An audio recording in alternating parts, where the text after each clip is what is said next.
पिछले कुछ दिनों से पश्चिम एशिया में जो स्थिति बनी हुई है उसने पूरी दुनिया को डरा कर रखा हुआ है।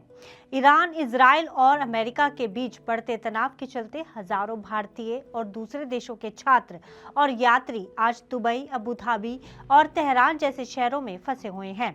युद्ध की स्थिति के चलते फ्लाइट्स कैंसिल हो रही हैं, एयर स्पेस बंद है और लोग अपने घरों को लौटने के लिए तरस रहे हैं।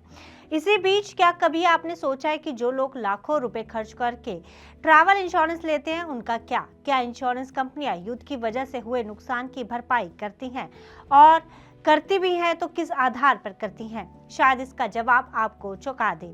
आज बीमा से बनेगी बात के इस एपिसोड में जानेंगे कि आखिर युद्ध और तनाव की स्थिति में क्या कहते हैं इंश्योरेंस के नियम।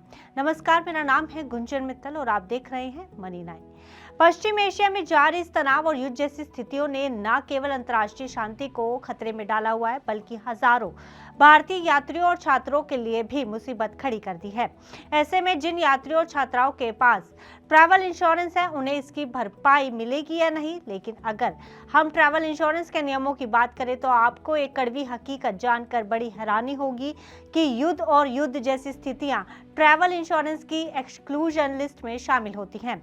इसका मतलब ये है कि ज्यादातर कंपनियां युद्ध की वजह से होने वाले नुकसान का पैसा नहीं देती। ऐसे में अगर आपकी फ्लाइट युद्ध या मिलिट्री एक्टिविटी की वजह से कैंसिल होती है तो इंश्योरेंस कंपनी आपको रिफंड देने के लिए बाध्य नहीं है।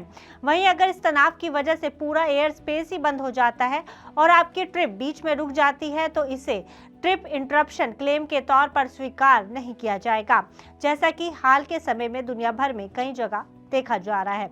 ऐसे में जानना जरूरी है कि ट्रैवल इंश्योरेंस में क्या कवर होगा और क्या नहीं, क्योंकि यात्रियों को ये समझना जरूरी है कि उनका क्लेम कब रिजेक्ट हो सकता है और कब मिल सकता है। तो आपको बता दें कि ये चीजें ट्रैवल इंश्योरेंस में कवर नहीं होती, जिसमें पहला है वॉर लिंक्ड इंजरीज, यानी युद्ध या गोलीबारी में लगी चोट के इलाज में लगे खर्च का इंश्योरेंस कवर नहीं मिलता। दूसरा है इवैक्यूएशन, यानी यदि सरकार आपको युद्ध क्षेत्र से निकालने के लिए विशेष विमान भेजती है और आपको खर्चा वहन करना पड़ता है तो भी इंश्योरेंस कंपनी इस खर्च को नहीं चुकाती। तीसरा है फोर्स एक्सटेंशन, यानी युद्ध की वजह से अगर आपको किसी दूसरे देश में रुकना पड़ जाए तो होटल और खाने का बिल भी आपको खुद भरना होगा। इंश्योरेंस कंपनी इस खर्च को नहीं उठाएगी।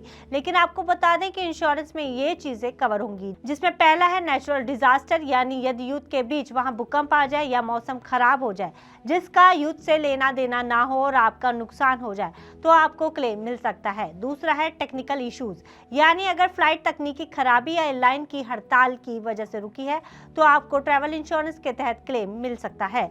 तीसरा है रूटीन इलनेस, यानी युद्ध क्षेत्र में भी अगर किसी छात्र या यात्री को सामान्य बीमारी जैसे बुखार या एक्सीडेंट से नुकसान हो जाए जो युद्ध से जुड़ा ना हो तो भी आपको मेडिकल कवर मिलेगा। अब मौजूदा स्थिति पर नजर डालें तो अमेरिका और इजराइल के ईरान पर हमलों के बाद दुबई और अबू धाबी में करीब 20,000 से ज्यादा यात्री फंसे हुए हैं।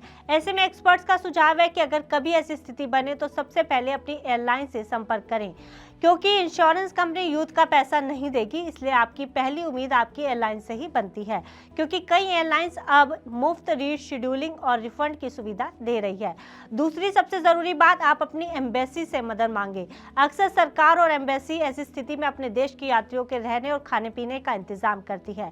और तीसरा है पॉलिसी का एक्सटेंशन, क्योंकि यदि आप कहीं ऐसी स्थिति में फंस गए हैं तो तुरंत अपनी पॉलिसी की समय सीमा बढ़वाएं ताकि कम से कम मेडिकल इमरजेंसी के लिए आप सुरक्षित रहें। तो कुल मिलाकर पश्चिम एशिया का ये संकट हमें सिखाता है कि इंश्योरेंस सिर्फ सामान्य जोखिमों के लिए होता है। युद्ध जैसे असाधारण स्थितियों में नियम बदल जाते हैं, इसलिए अपनी यात्रा से पहले सरकारी एडवाइजरी को जरूर पढ़ें और इंश्योरेंस के फाइन प्रिंट्स को नजरअंदाज ना करें। ध्यान से पढ़ें अपनी इंश्योरेंस पॉलिसी और तभी सोच समझकर कोई फैसला लें। फिलहाल इस खबर में इतना ही। आप बिजनेस से जुड़ी अन्य खबरों के लिए देखते रहिए मनी 9।